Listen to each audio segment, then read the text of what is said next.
नमस्कार, मेरे किचन में आपका स्वागत है। आइए आज मैं आपको स्वादिष्ट सूरन का अचार बनाना बताऊंगी। सूरन को जिमीकंद और एम के नाम से जाना जाता है। इसका अचार बहुत ही स्वादिष्ट लगता है और सर्दियों में हमारे स्वास्थ्य के लिए बहुत ही फायदेमंद है। सूरन के अचार में हम डालेंगे अदरक, मिर्च और लहसुन। अचार बनाने के लिए हमने आधा किलो सूरन लिया है, 250 ग्राम अदरक, 250 ग्राम मिर्च और 250 ग्राम लहसुन। अब हम इनका छिलका निकाल लेंगे और इनको धो करके इनका पानी सुखा लेंगे। आप ध्यान रखें कि जब भी अचार बनाते हैं तो इनका छिलका निकालने के बाद पानी अच्छे से सुखा लें, नहीं तो आपका अचार खराब हो जाएगा। अचार बनाने के लिए इस तरह से सूरन लिया है। यह मिट्टी के अंदर पाया जाता है और इसमें मिट्टी लगी हुई रहती है। जब भी आप मार्केट से इसे खरीद कर लाते हैं तो इसे अच्छे से 2-3 पानी से धो लें, फिर इसका छिलका निकालें। सूरन को छीलते हैं और काटते हैं तो हाथ में तेल लगा लें या फिर ग्लव्स पहनने के बाद ही इसको काटें, नहीं तो आपके हाथ में ईचिंग होगी। इस प्रकार हमने सूरन का छिलका निकाल लिया है, लहसुन को छील लिया है और अदरक के भी छिलके निकाल लिए हैं और मिर्च को हमने धोने के बाद इनके डंठल तोड़ दिए हैं। मिर्च को आप पहले धो लें, उसके बाद ही डंठल तोड़ें, नहीं तो मिर्च में पानी चला जाएगा। इनको धोने के बाद हमने आधा घंटे के लिए धूप में रख दिया था और आप देख सकते हैं इन सभी का पानी अच्छे से सूख गया है। अगर आपके पास धूप की व्यवस्था नहीं है तो आप इसको पंखे के नीचे भी सुखा सकते हैं या फिर सूती कपड़े से इसको अच्छे से पोंछ लें, उसके बाद ही अचार बनाएं। अगर सूरन, लहसुन, अदरक और मिर्च में जरा सा भी पानी रहेगा तो आपका अचार खराब हो जाएगा। आधा किलो सूरन के अचार में हम डालेंगे 250 ग्राम लहसुन, 250 ग्राम अदरक और 250 ग्राम मिर्च। लहसुन, अदरक और मिर्च हमें बराबर मात्रा में लेना है और इससे दुगनी मात्रा में हम सूरन लेंगे। इसमें हम डालेंगे 1 चम्मच हींग, 1 चम्मच कलर मिर्च, 1 चम्मच हल्दी और 4 चम्मच नमक, 1 चम्मच मेथी दाना, 1 चम्मच सौंफ, 1 चम्मच जीरा, 1 चम्मच अजवाइन, आधा चम्मच कलौंजी, 2 चम्मच अमचूर, 1 चम्मच बड़ी राई, 4 चम्मच राई दाल, 4 चम्मच सिरका और सरसों का तेल। अचार में डालने के लिए हमने इस तरह से राई दाल ली है। अगर आपके पास राई दाल नहीं है तो आप इस तरह से खड़ी राई या पीली सरसों भी डाल सकते हैं। हमने 4 चम्मच सिरका लिया है। अगर आपके पास सिरका नहीं है तो आप नींबू का रस भी डाल सकते हैं।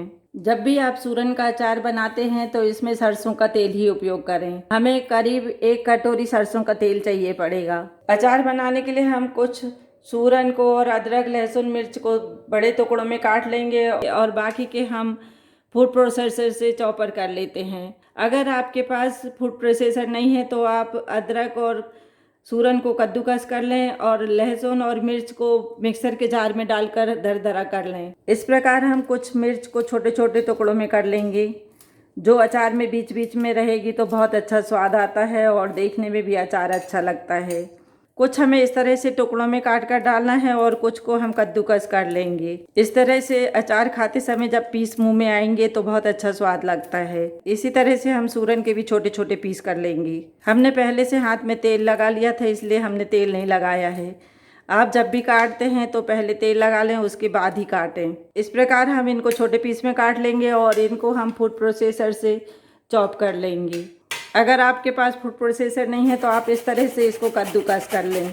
इसी तरह से आप अदरक को भी कर सकते हैं। सूरन और अदरक को कद्दूकस कर लें। लहसुन और मिर्च को आप छोटे जार में डालकर और फिर इसको ऊपर नीचे करते हुए दरदरा पीस लें। आपको इसे बहुत ज़्यादा नहीं पीसना है, आपको इसको सिर्फ चॉप करना है। अगर आपके पास फूड प्रोसेसर है तो आप इन सभी चीज़ों को आसानी से कर सकते हैं। देखिए हमने इस तरह से मिर्ची और लहसुन को दरदरा कर लिया है। आप इसे बहुत ज़्यादा महीन ना करें, इसी तरह से रखें।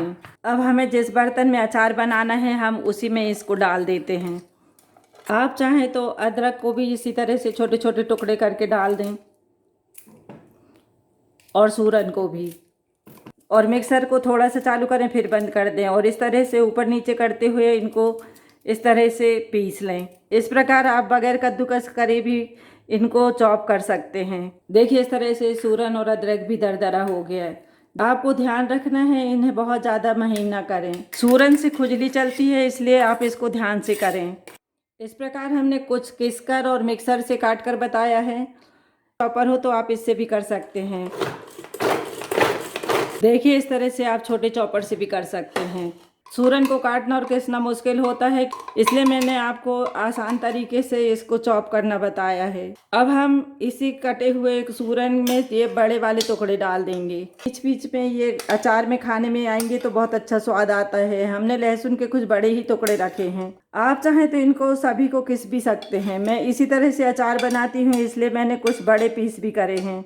अचार बनाने के लिए हम इसमें थोड़ा नमक डाल देंगे, थोड़ी सी हल्दी और विनेगर और थोड़ा सा अमचूर और थोड़ी सी हींग। विनेगर और नमक अमचूर डालने से इसमें एक कोटिंग आ जाएगी, जिससे आपका अचार ख़राब नहीं होगा।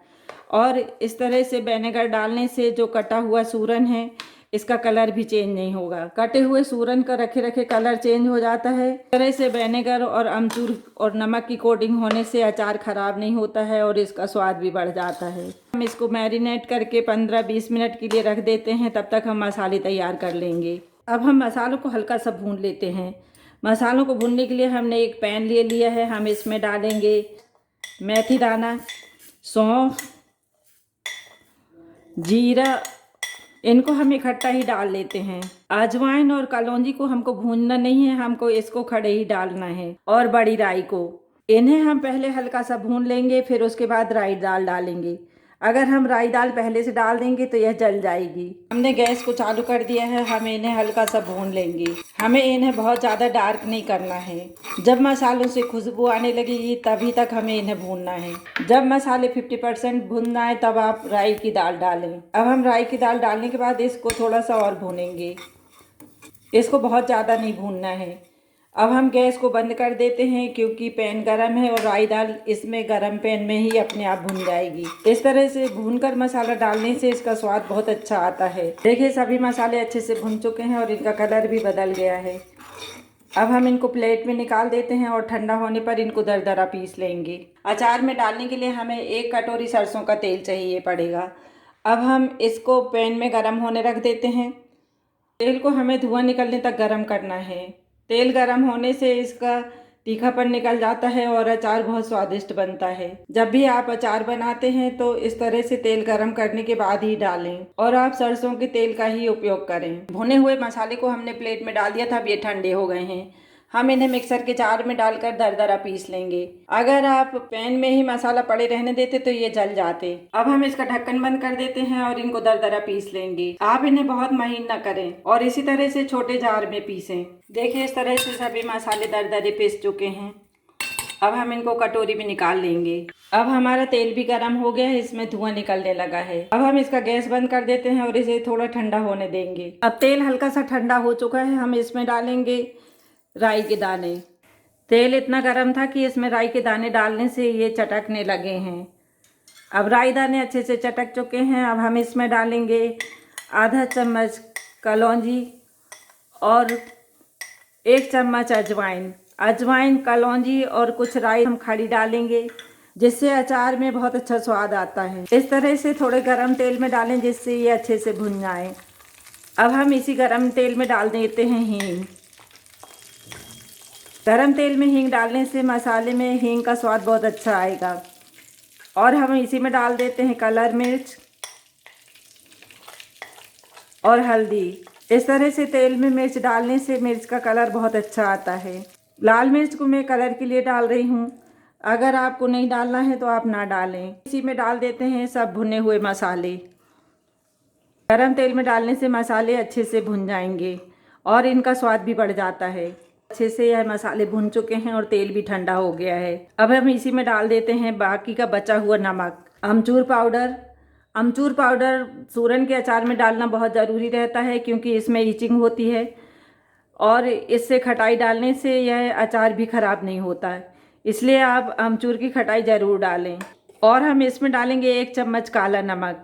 काला नमक डालने से अचार का स्वाद बढ़ जाता है और यह हमारे हाजमे को भी ठीक करता है। अब यह मसाले भुन चुके हैं और अच्छे से मिल गए हैं और अचार में डालने के लिए तैयार हैं। हमने जो मैरिनेट करके सभी चीज़ें रखी थी, हम उसमें यह मसाले मिला देते हैं। सूरन के अचार में हम जो नमक, तेल, सिरका और अमचूर डालते हैं वह प्रिजर्वेटिव का काम करते हैं, जिससे अचार भी खराब नहीं होता और उससे खाने में ईचिंग भी नहीं होती है। अब हम इन सभी मसालों को अच्छे से मिला देते हैं। जब भी आप सूरन का अचार बनाते हैं तो आप ध्यान रखें कि सभी चीज़ों को काटने के बाद अच्छे से धो लें और धो करके उसका पानी सुखा लें, उसके बाद ही अचार बनाएं। अगर ज़रा सा भी पानी रहेगा आपके लहसुन, अदरक, मिर्च और सूरन में तो आपका अचार ख़राब हो जाएगा। आप चाहें तो अचार में और भी ज़्यादा तेल डाल सकते हैं। मैं इसी तरह से कम तेल वाला अचार बनाती हूँ, जिससे हम इसे आसानी से खा सकते हैं। कुछ लोग अचार को प्रोटेक्ट करने के लिए अचार को तेल में पूरा डुबा देते हैं। अगर आप ज़्यादा तेल पसंद नहीं करते हैं तो आप इस तरह से कम तेल में भी अचार बना सकते हैं। इसमें हमने सभी गर्म चीज़ें डाली हैं। सूरन का तासीर भी गर्म रहता है, अदरक और लहसुन का भी, इसलिए इसे आप बहुत ज़्यादा ना खाएं। अगर आप इसको बहुत ज़्यादा खाएंगे तो कई बार जलन पड़ने लगती है। अचार को हम कांच के बाउल में रख देते हैं और इसको ढक करके 8-10 घंटे के लिए रख देंगे। अचार को बने 8 से 10 घंटे हो गए हैं। आप देख सकते हैं अचार में तेल ऊपर आ गया है और यह मसाले सब अच्छे से मिल चुके हैं। अब हम इनको एक बार फिर से अच्छे से ऊपर नीचे कर देंगे। बहुत अच्छी अचार की खुशबू आ रही है और अब अचार हमारा बनकर तैयार है। इस प्रकार आप कांच की बरनी ले लें और उसको अच्छे से धोने के बाद अच्छे से उसका पानी सुखा लें और फिर अचार को भरें। इसको आप बड़ी भरनी में भर कर रखें। मैंने अभी आपको छोटी भरनी में भर कर बताया है। इस तरह से आप अचार को बरनी में भर दें और सूती कपड़े को मुंह में बांध दें। फिर उसके बाद ढक्कन बंद करने के बाद फिर इसको 8 से 10 दिनों के लिए 3-4 घंटे के लिए धूप में रख दें। 8 से 10 दिन में आपका अचार धूप में पक जाएगा और फिर खाने में मुंह में नहीं लगेगा। अगर आप तुरंत से इस तरह से अचार को खाना शुरू कर देंगे तो मुंह में खुजली होती है और यह कांटे जैसे चुभता है। इसलिए आप इसको अच्छे से पका लें धूप में, उसके बाद ही खाएं। और अगर आपके पास धूप में रखने की व्यवस्था नहीं है तो इसको आप 15 से 20 दिनों तक इसी तरह से छोड़ दें। उसके बाद फिर आप इसका उपयोग करें। इस तरह से आप बगैर धूप के भी अचार बना सकते हैं। आप हमेशा अचार निकालते समय सूखे हाथ और सूखे चम्मच का उपयोग करें। इस तरह से आपका अचार सालों साल खराब नहीं होगा और सुरक्षित रहेगा। अब अचार बनकर तैयार है। आप इसे रोटी, पूरी, पराठे, चावल और किसी भी तरह के खाने के साथ परोसें। यह बहुत ही स्वादिष्ट लगता है, आपको बहुत पसंद आएगा। इस तरह से अचार बनाकर आप 1 से 1.5 साल तक इसका उपयोग कर सकते हैं।